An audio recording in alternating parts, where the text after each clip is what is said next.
Bonjour à tous, nous sommes actuellement en phase 3, phase de durcissement du noyau. Attention, sur cette période, vos arbres sont encore sensibles au stress hydrique.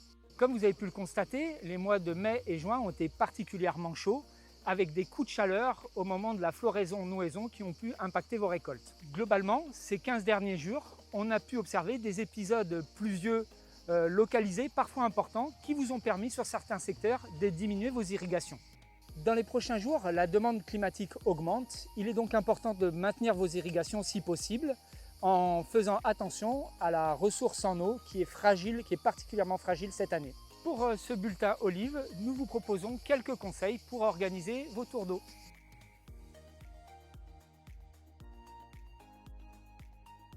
Nous avions vu ensemble dans une vidéo précédente comment calculer la dose d'irrigation qui était apportée par le système au niveau de chaque parcelle, la pluviométrie horaire. Cela vous permettait de savoir combien d'heures d'irrigation il fallait apporter pour délivrer la dose d'irrigation souhaitée. Aujourd'hui, nous allons voir comment combiner les besoins d'irrigation dans les parcelles et la ressource en eau.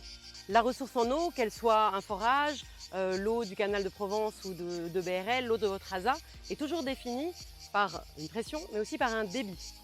Par exemple, sur l'exploitation sur laquelle nous nous trouvons, le débit de la borne est de 30 m3.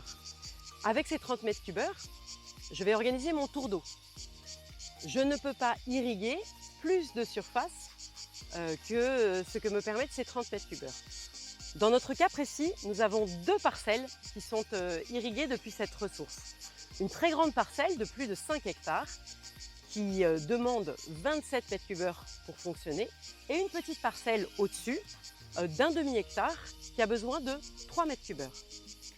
Donc avec ma borne de 30 m3, je suis capable d'irriguer en même temps mes 2 parcelles. Ce qu'on voit ici, mes 2 vannes sont ouvertes et le système est fonctionnel. Ce cas était très simple, il y a évidemment des cas plus compliqués, comme je vais vous présenter dans l'exemple suivant. Sur cet exemple, nous avons 7 parcelles de tailles très différentes. La ressource est de 15 m3. On est donc obligé d'organiser des secteurs d'irrigation qui, à chaque fois, ne dépasseront pas 15 m3. Nous avons donc le secteur 1 avec la plus grosse parcelle à 14 m3 et les autres secteurs, le secteur 2 et le secteur 3, qui permettent d'ouvrir plusieurs parcelles en même temps. À chaque fois, on veille bien à ce que la somme des débits de chaque parcelle n'excède pas le débit de la ressource. Veillez toujours à bien faire coïncider le nombre de secteurs ou la surface des secteurs irrigués en même temps avec votre ressource en eau. Sinon, la pression et le débit de fonctionnement de chacun de vos goutteurs, de chacun de vos asperceurs ne sera pas les bons et vous délivrerez une irrigation de mauvaise qualité avec une baisse de l'uniformité et évidemment sans apporter les besoins souhaités.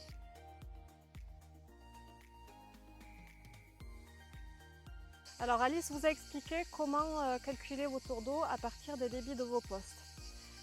Pour obtenir les débits de vos postes, vous avez plusieurs façons de les calculer. Une façon simple, c'est de revenir à la pluviométrie horaire du système dont on a parlé la dernière fois, que vous obtenez en divisant le débit d'un émetteur par la maille, qui est la surface qu'on obtient en multipliant entre elles les distances entre émetteurs, c'est-à-dire entre rangs et sur le rang.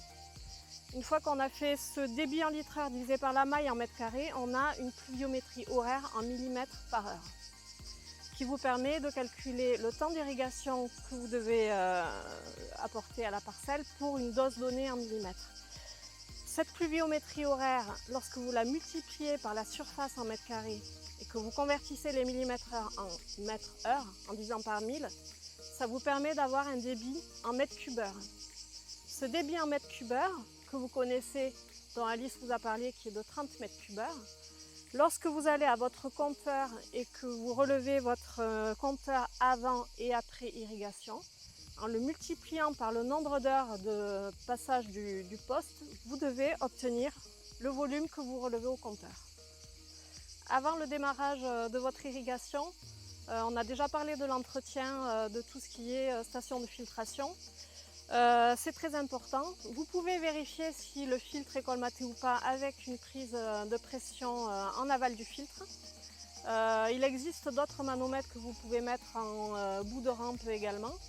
il faut que vous vérifiez votre pression avant le démarrage du poste pour vous assurer que votre débit du poste sera bien de 30 m3 comme vous l'avez calculé au préalable.